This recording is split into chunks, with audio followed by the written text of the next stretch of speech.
समविभव पृष्ठ या इक्वापोटेंशियल सरफेस किसे कहते हैं? यदि हम किसी विद्युत क्षेत्र में एक काल्पनिक पृष्ठ ले लें, माना हमने काल्पनिक पृष्ठ ABCD ले लिया है, तो इस पृष्ठ पर कुछ बिंदु उपस्थित होंगे, माना ये छोटे छोटे डॉट जो है ये बिंदुओं को प्रदर्शित कर रहे हैं। तो समविभव पृष्ठ क्या होता है? विद्युत क्षेत्र में खींचा गया ऐसा पृष्ठ होता है जिस पर उपस्थित सभी बिंदुओं का जो विभव होता है वो एक समान होता है। अगर इस बिंदु का विभव 2 वोल्ट है तो यह इस बिंदु का विभव भी क्या होगा?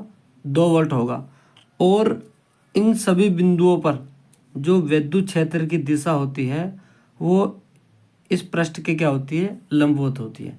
ये हमेशा बात ध्यान रखना कि समविभव पृष्ठ में सभी बिंदुओं का जो होता है विभव समान होता है और उन बिंदुओं पर विद्युत क्षेत्र की दिशा जो होती है पृष्ठ के लंबवत होती है।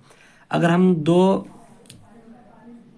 समांतर प्लेट ले लें और उनके बीच विद्युत क्षेत्र लाए तो इस तरीके से एक वर्गाकार का समविभव पृष्ठ बनता है। और अगर हम कोई एकल आवेश ले लें, धनावेश या ऋणावेश, तो एक वृत्ताकार का समविभव पृष्ठ बनता है। माना ये पर प्लस क्यू आवेश लिया हुआ है हमने, तो प्लस क्यू आवेश से विद्युत क्षेत्र हमेशा बाहर की ओर निकलता है, हमेशा बाहर की ओर निकलता है। और माना हमने इसकी त्रिज्या का एक वृत्त खींच लिया है, तो इस वृत्त पर जो बिंदु है ये इसकी परिधि पर जितने बिंदु है हमने प्रयोग द्वारा देखा गया कि इन सभी बिंदुओं का जो विभव है एक समान है। इसलिए एकल आवेश से चारों ओर जो होता है एक वृत्ताकार का समविभव पृष्ठ बनता है। ऐसे एक हम ऋणावेश ले ले तो ऋणावेश से हम पता है विद्युत बल रेखाएं जो होती है अंदर की ओर आती हुई महसूस होती है, अर्थात विद्युत क्षेत्र जो होता है वो धन आवेश से ऋणावेश की ओर होता है। अगर हम इस आवेश के चारों ओर स्मॉल r त्रिज्या का एक पृष्ठ खींच ले तो हमने देखा कि इसकी जो पृष्ठ पर उपस्थित बिंदु होते हैं इन सभी बिंदुओं का विभव एक समान होता है।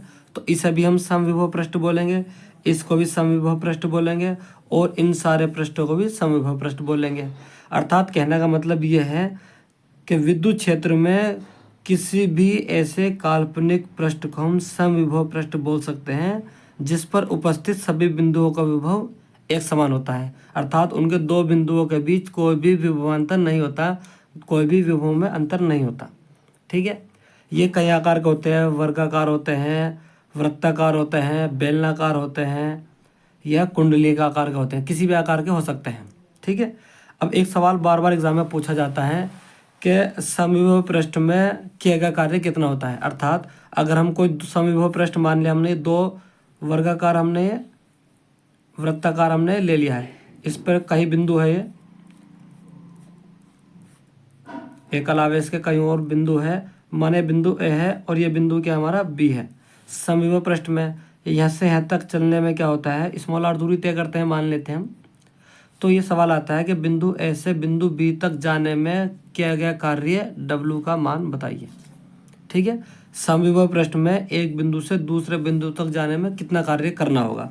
तो चूंकि हम जानते हैं विभव का फॉर्मूला क्या होता है, विभव V बराबर क्या होता है हम जानते हैं W/Q, माना यहाँ पर Q प्लस Q आवेश रखा हुआ था। तो अगर हम कार्य निकाल तो W बराबर क्या निकल आ जाएगा, VQ, इसकी इधर गुणा हो जाएगी। चूंकि हम जानते हैं समविभव पृष्ठ में क्या आता है, समविभव पृष्ठ पर देखिए समविभव पृष्ठ पर सभी बिंदुओं का विभव एक समान होता है। तो यहाँ पर V जो है ये विभवांतर है, 2 बिंदुओं के बीच विभव का कितना अंतर होगा जब VA बराबर VB का हो जाएगा। मानो कुछ भी है 2 वोल्ट पे है, मान लिए दोनों ही समान विभव पे है, तो V बराबर क्या हो जाएगा, VB माइनस VA, 2 बिंदुओं के विभव में अंतर 2 माइनस 2 बराबर 0 आ जाएगा। अर्थात समविभव पृष्ठ में विभव 0 होता है। तो W इक्वल टू हम क्या कर देंगे, V की वैल्यू 0 रख देंगे हम, और Q की वैल्यू कुछ भी रखो, माना Q ही है, तो किसी भी चीज़ की अगर 0 से गुणा होती है तो वो 0 बन जाता है, तो W की वैल्यू क्या आ जाती है। अर्थात समविभव पृष्ठ में किया गया कार्य हमेशा क्या होता है, 0 होता है, 0।